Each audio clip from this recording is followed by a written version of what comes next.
நாகை மாவட்ட ஆட்சியர் அலுவலகத்தில் சமூக நலத்துறை சார்பில் மண்டல அளவிலான அலுவலர்களுக்கான ஆய்வுக் கூட்டம் நடைபெற்றது.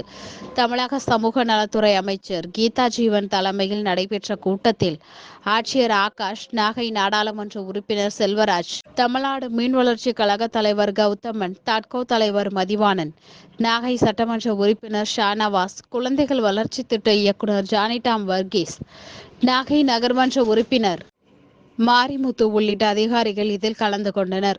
தொடர்ந்து 20 பயனாளிகளுக்கு ஊட்டச்சத்து பெட்டகத்தினை அமைச்சர் கீதா ஜீவன் வழங்கினார்.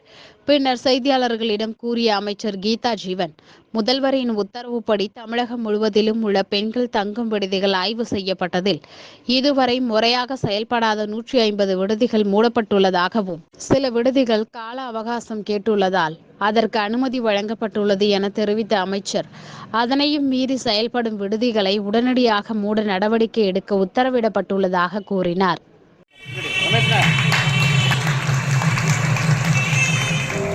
தமிழ்நாட்டில் உள்ள ஆதரவற்ற கைவிடப்பட்ட முதியோர்களுக்காக தொண்டு நிறுவனங்கள் மூலம் செயல்படுத்தப்படும் முதியோர் இல்லங்களுக்கு அரசு நிதியுதவி வழங்கப்பட்டு அவர்களுக்கு உணவு, உடை, மருத்துவ வசதி மற்றும் தங்கும் வசதி ஆகியவை உறுதி செய்யப்படுகிறது. அனைத்து முதியோர் இல்லங்களையும் ஒழுங்குபடுத்தி பதிவு பெற்று செயல்படுத்த அரசு ஆணையிட்டுள்ளது.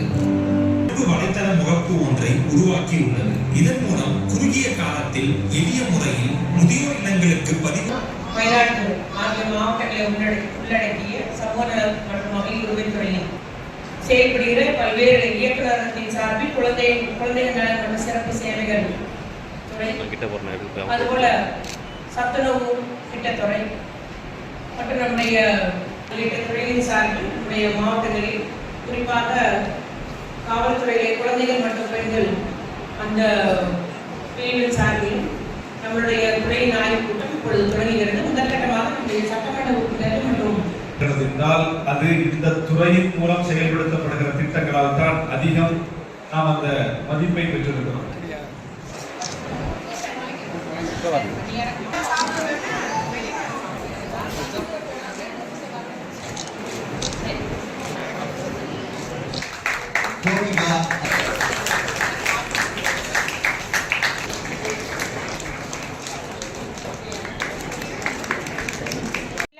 எல்லா பணிபுரியும் மகளிர் விடுதி, தனியார் விடுதிகளையும் நம்ம முதலமைச்சர் வந்த உடனே எல்லாத்தையும் ஆய்வு பண்ண சொன்னாரு.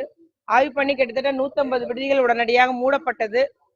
சிலவங்க கொஞ்சம் டைம் கொடுங்க, நாங்க எல்லா வசதிகளையும் பண்ணிக்கிறோம்னு சொல்லிட்டு காலம் அவகாசம் கேட்டாங்க. அவங்களுக்கு அவகாசம் கொடுக்கப்பட்டது. ஆனா அவங்க இன்னும் சரி பண்ணாம இந்த மாதிரி ஒரு அடிப்படை வசதி கூட இல்லாம நடத்துறாங்கன்னா நிச்சயமா இப்பொழுது என்ன சொல்லியிருக்கோம்னா, ஆய்வு பண்ண உடனே மூடுறதுக்கு உத்தரவு போடுங்கன்னு சொல்லிட்டு நம்முடைய துறை